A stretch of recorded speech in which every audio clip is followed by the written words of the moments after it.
On the Couch Together with Lately in Land and Housing is your weekly show that focuses on current affairs and political landscape pertaining to housing, evictions, equitable access to land and tenure security. I'm Farida Rabia Nzuki Nzinzi, and this is On the Couch, where you hear the difference. Today we dive into the topic that affects us all, and that is affordable alternative building technologies for both government and our community at large should be seriously considered. We know that with all that we have spoken about, we are aware that the housing crisis with many of our listeners still in pursuit of the dream of owning their own homes. So with us having this conversation, we are in one way or another keeping the dream alive. But we know that the city is not able to do this on its own with this overwhelming housing backlog, which stands at 365,000 households waiting for a solution. The reality is constructing social housing doesn't come without its costs. So are we facing an insurmountable challenge, or could there be an innovative building technologies that our community should be exploring? To help us navigate this critical issue, we are joined today by our esteemed guests, Barry and Yanga, who will provide us with insights into this topic. Good evening. Welcome to On the Couch. Good evening, and thank you for having us. So, sandbags. It's interesting because off air I was saying, were people talking about sandbags in 2001? And you were saying, Barry, people started talking about this when? Hi, Farida. Hi, Barry. Thanks for having us. It's been around. It's been around a long time, longer than we think. The patent for the lattice beam was in 1999. And we were talking about the fact that the oldest sandbag houses in Cape Town are actually in Lavender Hill and over 30 years old. It probably was an older iteration, probably not with the eco beams that we use today. But we have been to Lavender Hill. We have spoken to some beautiful humans there, and they love where they live. Yanga, do you want to jump in? Because I'm trying to imagine what this house looks like, a house like that. I think let's just quickly just go into the history a little bit more. So, sand has been around a long time. Sand has been around. They were building in ancient Egypt. We use sandbags to protect ourselves from bullets and stray bullets in the war and things like that. Mm-hmm. And so homes have been built. Essentially, it was invented by an old white guy called Mike Tremere, who I think he was in the army, he was sitting in a shack in Zimbabwe, baking in a shack in a zinc structure. And he's an inventor. I think he had to do his national service or something. And he said, how do I make this better? How do I make this more livable? And he looked around him, and everywhere around him was sand. So then you start to think about sand, and you think, well, what are the attributes? What are the things? And obviously we'll talk about the attributes later. But he then started inventing an idea around improving people's lives. Now, the irony being that I think he was thinking about low-income communities. It just never hit it. It always sat within that sort of, I want a sexy, sustainable holiday home in Betty's Bay, the Abalungu, all the white people having their little home in the nice, by the coast. And that was a bit disappointing. So the original idea was good, but it never hit that low-income community. So we are looking at this as a possible solution for our housing crisis. How do we get that going? How are we working towards this possible solution? The housing problem is huge. It's a great challenge. I think that what we're not trying to say at any given moment is that this is the silver bullet. This is the answer. I don't think there's an answer. I don't think there's one answer, shall I say, because I don't want to upset you. But I think that our job is to pay attention and be responsible for the slot that we find ourselves in. It's a big picture. Yeah. What is our slot? And so when we respond to that question, which is a great question, I think our slot is if there's an opportunity for humans to take control of their process to build for themselves, then this is a great technology. Personally, I worked in an informal community for 10 years between 2009 and 2019. And during that process, we facilitated a UISP, phase 1. And we talked about the UISP the last time we were here. And the idea at the end of a UISP process is that there would be a service site. And maybe we talk about consolidation, a top structure. But I think we've essentially got to the point where we're like, well, there isn't going to be a free house. And even 2014, and during the start of that UISP process, I think we just assumed, we made an assumption, and I think it was a reasonable assumption that the free house would finish. So if that's the case, but national government, City of Cape Town are still mandated to provide services through the UISP instrument, then humans would end up with a service site. What would they do next? So again, we make a reasonable assumption. Someone is going to build a shack. So how about we build a different type of shack? So you get a service site, the humans get to stay. And so in and through that UISP process within the community of Sweet Home Farm, we developed an idea using sandbags and eco-beams called the process house, which is essentially a single-story shack using timber frame clad in zinc. The idea being is that it would become something over time. So over 2.5 years, very slowly, intentionally slowly, we built this thing. So on the outside it looks like a shack. On the inside you then fill it with bags and then you plaster it. And so it looks like a normal house on the inside. On the outside it looks like a shack. And then they came to a point where this wonderful moment where, because we have a concrete ring beam around the top, you could then take the roof off and then build another frame. So your single story becomes double story. Still zinc, and then we plaster the inside. And so then, because the community leader was like, "Oh, Betty, you promised me a house, and this still looks like a shack." And so, because I'm an architect, I like zinc. I think you can make zinc look amazing. Quadra, but he said I wanted a house, and I was like, okay. So I want a proper house. I want a proper house. That's Don't what he give said. me sandbags Exactly. and zinc. So you then take the zinc off, and then you plaster the outside. So now you have a finished, plastered inside, outside double-story house. It started as a single-story shack. So that's an idea. That's an inborn, or it's like a thing that we are still playing with. But the idea of incrementalism, the bit by bit, is a manifestation that we've seen in the informal community. It's something that happens all the time.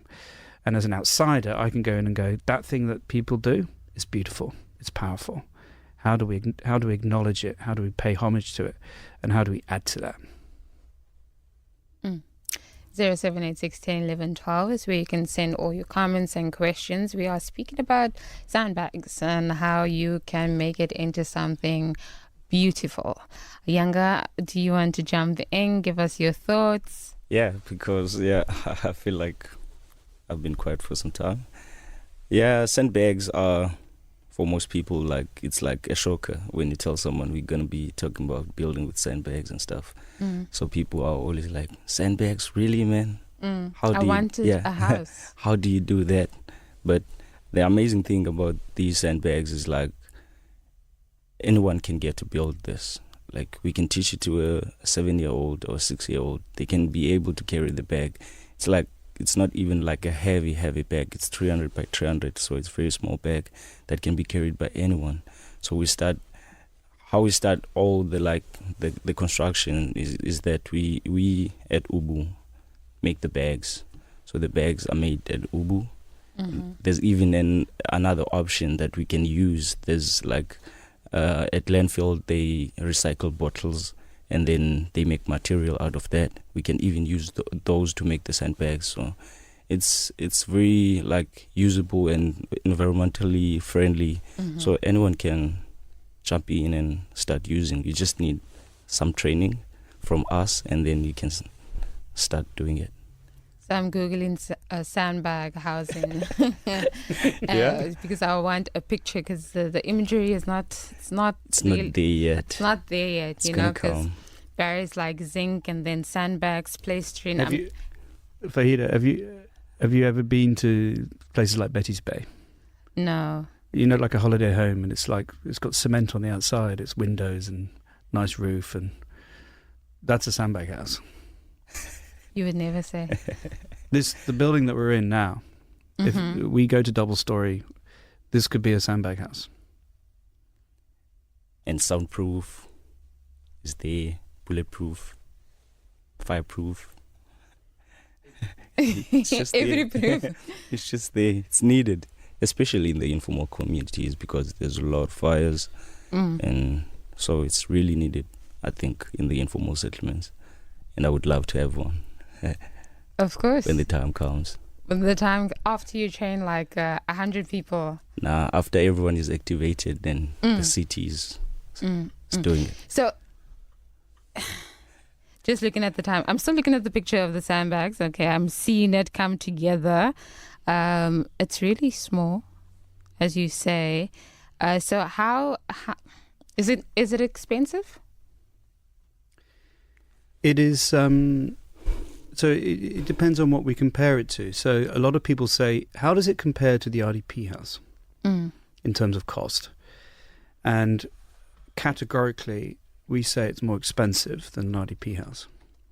Now, what is an RDP house? The RDP house is made from that single concrete block. Yeah? The house that I want. No, this is not the house that I know, that I understand. No, the house that you want is a sandbag house, but the house that you know is the RDP. The house that we know is the RDP house, but let's break that down a little bit. It's a concrete block. If the contractor goes in and he's trying to save a little bit of money and he doesn't do it quite right, then sometimes there's a sucking of moisture through the joint between blocks. So it pretends to be a cavity. It's not really a cavity. And so sometimes the moisture goes through the joint. It means if that happens, the moisture stays on the inside of the house. So when we look at houses and how many times have you been to a house in Khayelitsha, places like that, then there's cracks and it can be a place where we have breathing problems. And if someone has been given a house, they weren't part of the process of designing or building the house, you give it back to the person that gave it to you. And so that house is quite cheap. That's probably coming in at about 4,000 rand a square metre. But what we say is we're not going to compare sandbags to the concrete block, because why are we comparing to a technology that houses humans in Khayelitsha but houses horses in Constantia? It's the same technology.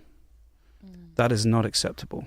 It's not a good enough product. It's not acceptable for human habitation. So if we compared it to bricks, so you think about double skin brick cavity walls, which are more conventional way of building, certainly within Cape Town, then you're looking upwards of about 10,000 rand a square metre. An architect told me the other day that she's functioning out of 15,000 rand a square metre. But we can comfortably work with probably about 6,000 or 7,000 rand a square metre. So it's much, much cheaper than the quality that we would compare to. We're not going to compare it to the RDP house. The house that we know. The house that we know. In fact, that's a great way of saying it. I'm going to use that. The house that we know. And actually what we were dealing with in the informal community was, we did a whole lot of research and we said, listen, if you got given the land that your shack is on and you knew you had to build and you need to save and then build it for yourself, would you take that option? And without question, everyone said, of course I take that option. Otherwise, I die waiting, because it's the house that we know. It's the waiting game. And actually, when you get it, is it really what you wanted?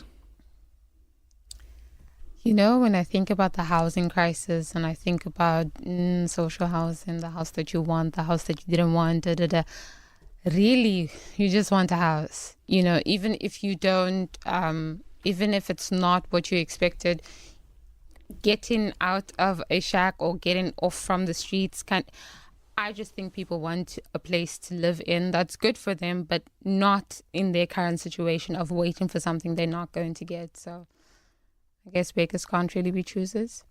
But I mean, if you hold on. But if you are giving us the option of sandbags and of saying like you have this land and you can build and you can create the home that you want, then that's a better option. I'm just saying if we are waiting and you say, okay, there's a RDP house, do you want that? Versus you can build your own house with sandbags. Can we take a step back? I love that term, the house that we know. But you've interchanged between the terms house and home. Yeah. You've interchanged. Now, we need to be very explicit about the difference between those two things. South Africa, there's no country in the world that has built as many houses as South Africa since 1994. They've built houses. What we're asking and questioning is, have we built home? When you talk about certain communities that have been created, like I always use the example of Silvertown and Kailicha, it's house, road, house, road, house. It's linear. The kids play on the streets. Have we created home, or have we perpetuated the apartheid project? How? And so the question is it possible in the context of Cape Town? Is it possible for us to build home? We've built an awful lot of houses, but home is different. And so one of the things that we are exploring, think about quite a lot, and we chat about it every single day, is what happens when people come together, when we relate together? When we learn about something new? What happens when we gather, we build something together? What happens when we sit with the process of making, the process of building? What change would that happen? Because, in the broken city, in the disembodied city, maybe we're broken within it. Is healing possible through the process of making? So I'm not saying that we need a product and it's this 40 square meter house. You'll probably get sick in it. Like that's an anathema to humanity. I think there's also a journey of saying, can we explore the notion of process? Can we explore the notion of what happens or what could happen when we do this thing together? And we've done that on a number of different projects where we have gone a little bit slower and invited more humans into the process. Yeah. So I'm like, on this like building home part, like I know people in my community who live in shacks who wouldn't go into a brick house because they get given the brick house, right? And so you want someone to be able to maintain their house after some time if there's problems. So with these sandbags, with the sandbag technology, we're teaching and training people in different communities so that they can build their own homes. There's power to that because once we are off, we go, the person is left with the skill. So they know when something is wrong with their house, they can be able to fix that. So with being given something, they just come and say, here's the keys, this is a house, do whatever with it. You don't know how they started the house or how they built it with, you don't know the material behind the thing. You said you don't know anything about building. So what you don't know is that cement is meant to suck water. So you build someone a brick with cement. What does that do? It sucks in water. The walls are cold. The grannies get sick. Children get sick. When it's very cold outside, the brick is very cold. So it's more performing like a shack. But with the sandbags, when it's really cold outside and then you have maybe a source of heat, then that contains all the heat inside. It doesn't come out. And when it's very warm outside, it's really cool on the inside. So it's you want to stay here. And in our communities, there's a lot of gang violence and stuff. So it's bulletproof. That works. And in formal settlements, there's a lot of fires. It's fireproof. What do you need? What do you need? 0786 10 11 12 is the number you can send all your questions and comments on. This is 100.4 FM. We'll continue this conversation right after this.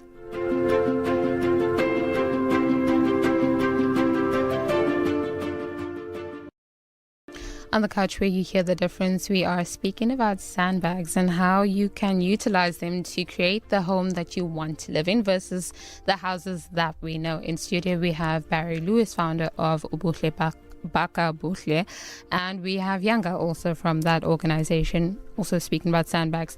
Now, before the break, Ahmed had asked a brilliant question, but I don't think I'm going to get Ahmed to ask that question again. But he was asking if you are able to use sandbags on top of a brick building. Is that correct, Ahmed? And then Barry answered the question, so please just repeat that answer. Great question, Ahmed. The simple answer is no, you cannot add to an existing brick house because sand is really heavy. It's heavier than concrete. So the existing foundation from the existing house was designed for that single story. And so you would have to essentially build again. It would be a very bad idea to build on top of an existing brick house. Even with, that's why we have engineers to come in and sort of deduce what was already there in terms of the foundation. So yes, it's very, very heavy. That heaviness is part of the reason why it stays cool in summer, because it takes so long for the heat to go through the wall. That heaviness is the reason why it keeps you cool, keeps you warm. So yeah, that mass. So we like using zinc because zinc is a rain screen cladding system. If it's all you have, it's a terrible material. But as a rain screen cladding system, it's very effective. If you have mass behind that, it is a great combination. And when we've worked in communities, specifically in Sweet Home Farm in Philippi, and we were going through that process, one of the humans there said, "Barry, I don't think I'd take the zinc off." And I was like, I don't think you would either, because it's doing its job. And one of the attributes that we haven't discussed, but we've just talked about it now, is that zinc is a rejected material. If you see zinc, you see shack. Yeah. Go up towards, through Constantia, up towards Constantia Neck, and you'll see grey zinc houses by the multi-millionaire, really expensive houses. As a contemporary building material, it's a thing. But obviously in communities it's rejected. We have a problem where one of the attributes that we love is the fact that it doesn't matter where you are in the city, you get the same quality. If I said to you, you live in Manenberg, I'll probably know what quality house you have. I know what technology it is. If you go to Kailicha, we know what technology. If you go to Rondebosch, it's a different technology. It's a different way of building. Why is it that depending on where you live in the city will determine the quality of house that you have? That determines the quality of the human that you are. Is that how it works? That's again an anathema to humanity. It's reminding people that they are not quite as good, and that is something we have to break. And so when we say, even if it's clad in zinc or it's plastered or it's got new tech on the outside, it will do exactly the same thing, irrespective of how much money you have. So how do we then go into communities, or how does your organization go into communities and have this conversation and say, hey, we have this is what we want to do because this will be better?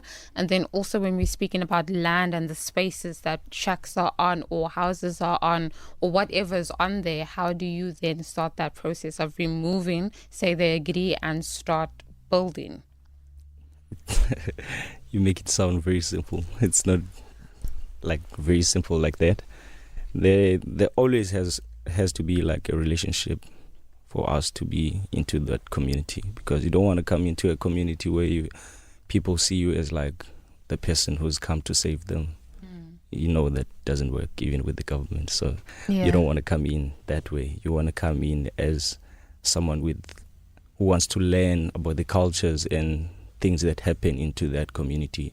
So once you are part of that, you can introduce people into what we do. So if they are more interested, you can then bring them to the base where we can teach them about sandbags. So we just give them training, and in just a day they know everything and they are able to Look, you just answered that question so easily. So my question wasn't. It's hard, but like creating a relationship that is genuine and not like faked because you want something it's really hard. It's not something you just create overnight or a day. You have to come in, understand, coming out and coming in. People have to know you in community. You have to be a friend. You have to be a brother. You have to be someone who can talk to people. So it's not like you just come in and people see the savior and you. So it's complicated. But this is supposed to be a solution. It's a solution, but we have to be real about that. Like we don't want to come into a community where people see us like we know everything. We are sharing everything that we know, but people are also experts because people in communities are really building. Like if you go into a shack, sometimes you would see coming inside and you think this is a proper house, but it's a proper home for them because they have nothing rather than that. Okay, so say I live wherever and I live in a shack, and am I supposed to come to the organization and say, hey, I've heard about Sandbags and I want to learn more so that I can build myself a home? Is that how it works? We have many different iterations of land and home, and even in the city. So there's different versions of informality. So one of the units that we did build was in Vanguard Estate, which was a backyarder, and that was an informal build. That was a one-off, and it was incremental. So a lady needed space, and she's still one of our biggest supporters. She's an amazing human, and she needed something for her daughter, but she only had X amount of money. So we built a shell, but over time she added to it, and now it's a completed house. The challenge is we're still bound a little bit at this moment in time by the one by the one by the one by the one.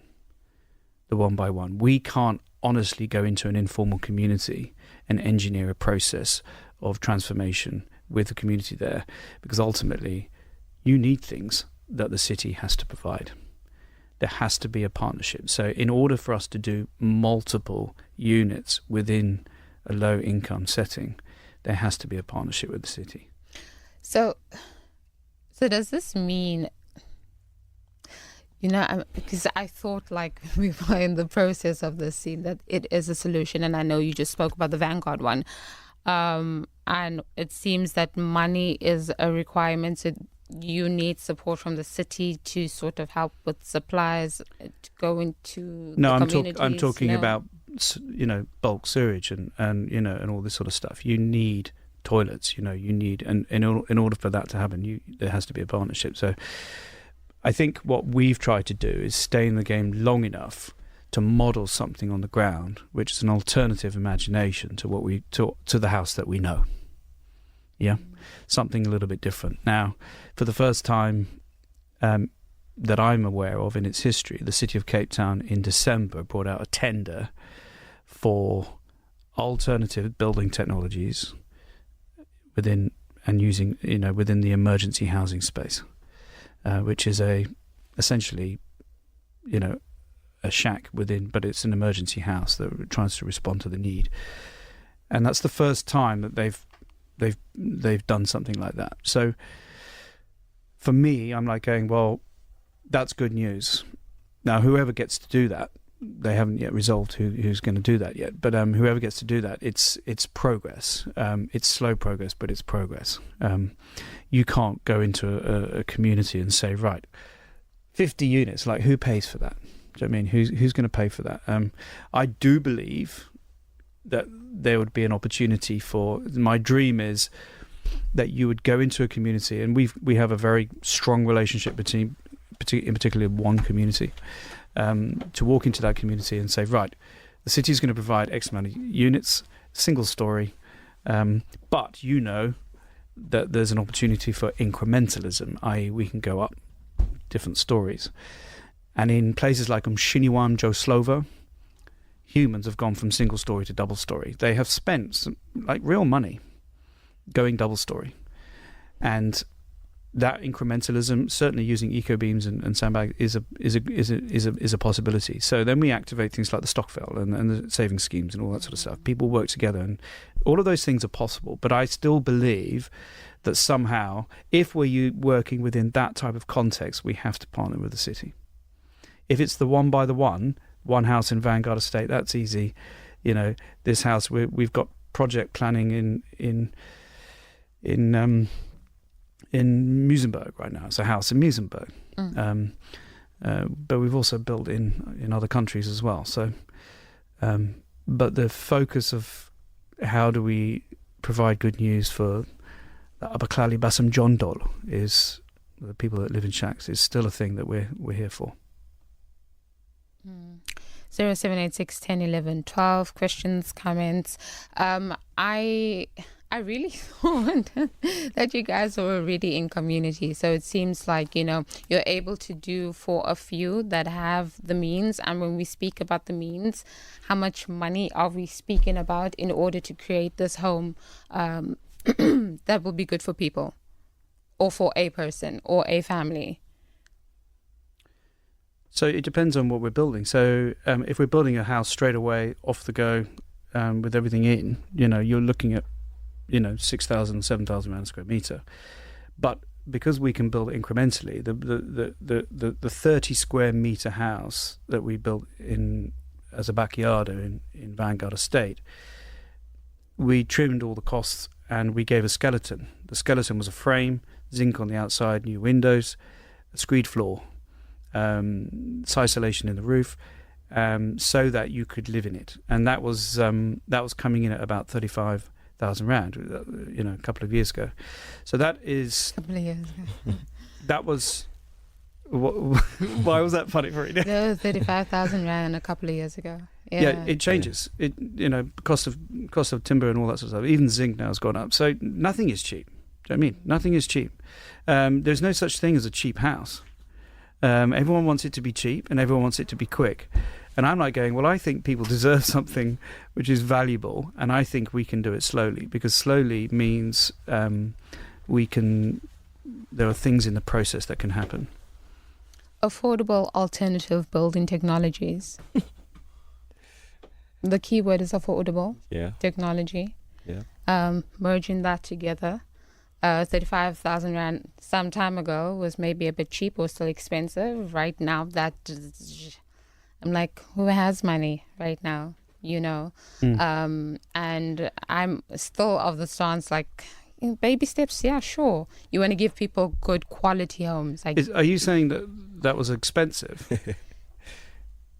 Or are you saying that was cheap? Which one are you saying? Because we were talking 1,000 rand a square meter. That's unheard of. Again, affordability, because I think like who is able to afford that and should say, I come and say this is what I want, and we're looking at my budget. So like whose needs do you cater to, and how far does the organization go in order to give someone a home that is affordable to them and for them? That's sort of my thinking when you say 35,000 rand. It's like, okay, how much is it now? What are we looking at now? Because everything is expensive, you know what I mean? You also spoke about saving. You are speaking about training, saying that you are able to do this for yourself, but then the means to do that, or the equipment and the tools to do that. Yeah, Yanga, do you want to jump in? Yeah, but I think with the saving thing, as I said, in informal settlements, it's already happening. People are improving their shacks, and there's shacks going for 40, 30, like for real, like people, like someone selling their shack. Okay, yes, is it shack with sandbags? No, I'm just saying, just like general shack. Just general shacks. People are selling those at 40, 50, 30, like so. Affordable, people can save and start doing it for themselves. It's a process. You do it bit by bit, and then at the end you have a finished product. So it's very possible. So how soon, Barry? No, I think it's worth saying that when we built a double-story semi-detached shacks in Joe Slovo in Mshiniwam in 2019, and that was came through Cork via Western Cape government as a sort of a pilot. And when we'd built that, it's still, zinc on the outside, plastered on the inside, fireproof, all the things. But a year or two later, it wasn't even a year, someone in the community went up to one of the owners and said, "I want to buy that from you." And he said, "I'll offer you 200,000 rand." Yanga's giving me eyes. And I was amazed, because actually in that community, that sort of money isn't laughed at. Yeah. Because geographically, they're really well placed in terms of the city. The humans there just don't have the opportunity to go and say, right, because you can't buy a house for 200,000. Do you know what I mean? But there is money. There is ability. The people that built Double Story, they essentially gave the builder, who we know, probably in the order of like, please give me a double, and he said, well, give me 30,000 rand and I'll do a double story. And that was timber double story. That wasn't like, it didn't keep you warm and all that sort of stuff. That was still a shack on top of a shack. But there is money in the economy. There is money there. And if all I'm saying is, I think we can take responsibility or do it in a different way, so that the money you invest goes into something which is just going to perform better. Obviously, there are people who are destitute. Yeah. They are, in Tulani's community, I'll drive and I know, who are the real strugglers. But then go speak to Madida. He's had a job for 15 years. Just cannot break out of it. Do we not think he has money? He has money. The way he's built his house is outstanding. It is beautiful. Walk into his home. The kitchen is immaculate. There is drainage. There is a washing machine. Everything is there. There is ability to do something. If we can put things into his hands, it's like, well, yeah, it'll be amazing. When we speak about, having the land to build, how do we go about this building? Because I know in some areas you can't build here because it's too low, it's too high, it's too close to this, it's just really not working. And so then we are trying to get people into other areas where it's better and more opportunities and so on. So when you're looking at places for building, how do you go about that? Especially if you're working in informal settlements. You're talking about informality. Mm-hmm.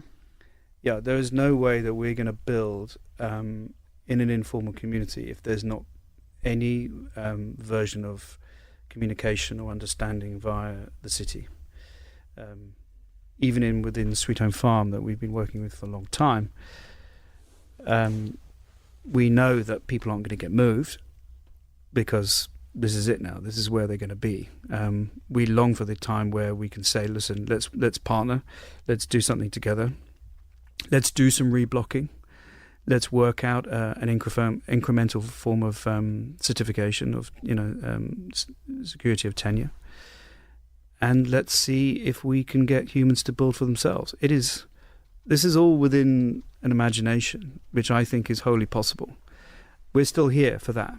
Inshallah. There you go. The biggest inshallah, because really we want to see people in homes. Yeah. Not houses. Yeah, where they can breathe, they don't get sick, they aren't worried about the house burning down. Where they belong. Yeah. Places of belonging. This lady is saying, wow, this is what you offer the needy. This is amazing. So she thinks it's a cool idea. Sandbags. Humans love it. I love this term of humans. I think it's... Why do you think we use it? To show compassion, maybe. To relate on a human level. Beyond all that we see and how we come forward or what we present. But why do you guys use it? I have a theory that maybe sometimes we say we live in the post-apartheid city. But for many people, maybe it's not post. Maybe the manifestation, the phenomenon of the apartheid city continually makes itself and continues to make itself. And because of that, it's a city designed to ensure that you don't belong. People on the margins, people that, people of a certain hue. They're like, sorry, you don't really belong here. And so the term human, our language is very important. We don't we don't build for them. That, you know, it's like, no, they were humans, because the system made sure that they weren't human. Everything was about dehumanizing, that you're not worthy. What are you worthy of? You're worthy of something beautiful, because you are beautiful. That matters. It does. It's a protest. It does. A gentle protest. Yeah. That a lot of people still don't believe in, but it does. Yeah. Yeah. Yanga, talk to me about your community and what it's like when you're speaking about, I feel like we're about to end shortly, but just speaking about how people are building, you know, these beautiful shacks and selling them, people just taking initiative for themselves as they wait, if they're going to get it or not, but what they're doing. People just, honestly... sorry, I meant humans. Come on, Farid. Come on. Yeah. So humans in my community believe in getting land, and then they're fine with that, so that they can build for themselves. Doesn't matter if they use sandbags or they use bricks. They just want land where they can start doing something for themselves, so that as fathers and mothers, when they pass on, they can leave something for their children to have a home and belong, so that they don't roam around and finding homes. So I say in my community, there's like very talented people who know how to build, really how to build. So even I come under them. I just know about sandbags a lot, and when I share with them, they can teach me more. So it's a community of learning and teaching. A community of learning and teaching. Gentlemen, my technician is saying it is time to end this conversation on sandbags and technology, and this big inshallah that we are hoping will manifest in our communities. Kwenzekile. So yeah, thank you so much for speaking to us. I feel hopeful. Come on. I feel hopeful because every time I have a housing conversation, I'm like, we've succeeded in one thing. Love it, guys. Thank you so much for speaking for to us. us. Until we speak again, have a wonderful evening. We were speaking to Barry and Yanga. They're from Ubuhle, Bakha, Ubuhle, speaking to us about sandbags and the opportunities that are available. Big, inshallah. Up next is Reflections of the Ayub Ali from myself and the team. Assalamu alaikum wa rahmatullahi wa barakatuh.